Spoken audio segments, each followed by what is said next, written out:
دوستو بھائیوں بزرگوں، کپتان کو آج حکومت مل جائے یوتھیا جس ملک کے ڈیفالٹ ہونے کا شور مچا رہے ہیں، چند گھنٹوں میں ملک کو جاپان، جرمنی اور امریکہ سے آگے لے جائیں گے۔ بیت المال کی گھڑی کو ذاتی کہنا اور ذاتی بیٹی کو قبول نہ کرنا۔ وجوہات یہ ہے کہ بیٹی بوجھ تھی اور گھڑی موج تھی۔ توشہ خانہ میں ملنے والی اکلوتی پرچی جس پہ لکھا تھا کوئی پوچھے تو خان کہنا، خان بمائے خاندان آیا تھا۔ اچھا مزے کی بات سنیں، عمران نیازی پیرنی کو چھوڑ بھی نہیں سکتا، دونوں ایک دوسرے کے رازدار مطلوب کانے ہیں۔ ریحام خان کو ماں کا درجہ دے کر اور جنرل باجوہ کو باپ کا درجہ دے کر گالیاں نکالنے والی قوم کو یوتھیا کہتے ہیں۔ خان صاحب نے سارے فراڈ ان عورتوں سے کروائے ہیں جن کے بارے میں کہتا تھا کہ ان کا سیاست سے کوئی تعلق نہیں ہے، جیسے گوگی پنکی پیرنی۔ ریحام خان نے عمران نیازی کو طلاق کے بعد اتنا ذلیل نہیں کروایا جتنا مرشد نکاح میں رہ کر ذلیل کروایا۔ جس رفتار سے پیرنی آڈیو سے بدنام ہو رہی ہے، کچھ دنوں بعد خان کہے گا میں نے پیرنی سے شادی باجوہ صاحب کے کہنے پر کی تھی، جو وہ کہتے تھے میں مان لیتا تھا۔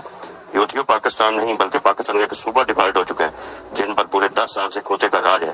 غلطیاں ہی غلطیاں، باجوہ کو ایکسیڈنشن دینا سب سے بڑی غلطی تھی، قاضی فیض عیسیٰ کے خلاف ایبسلنس بھیجنا بہت بڑی غلطی تھی، MQM کا وزیر قانون بنانا بہت بڑی غلطی تھی، یہ بہت بڑی غلطی تھی۔ نواز شریف کو باہر جانے کی اجازت دینا بہت بڑی غلطی تھی۔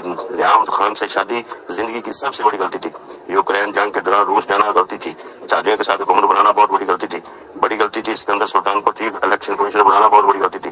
عالیجہ بس کر دیں، اب کوئی ایسا کام بتا دے جو غلط نہ ہو۔ نیب کا اختیار جنرل باجوہ کے پاس تھا اور میرا اختیار بڑھ کے مارنا، تسبیح پڑھ کر جھوٹ بولنا اور توشہ خانوں کو سنبھال کے رکھنا تھا۔ میرے دوستو بھائیوں، ایسا گپی، ایسا فراڈی، ایسا بے غیرت، ایسا کنجر کوئی پاکستان کی تاریخ میں وزیر اعظم نہیں آنا جو بات بات پہ جھوٹ بولتا تھا، جرمنی کے ساتھ جاپان کے ساتھ بنا دیتا تھا، ہفتوں میں بلین ٹریزرس لگا دیتا تھا۔ جب پہلے بکواس کرتا تھا کہ میٹرو بنانا نقصان دہ ہے، اس کا کوئی فائدہ نہیں، سڑکیں بنانا بھی کوئی قوم کی ترقی نہیں ہوتی، پھر اس نے پشاور میٹرو بنائی 120 ارب میں، وہ بھی چل نہیں سکی۔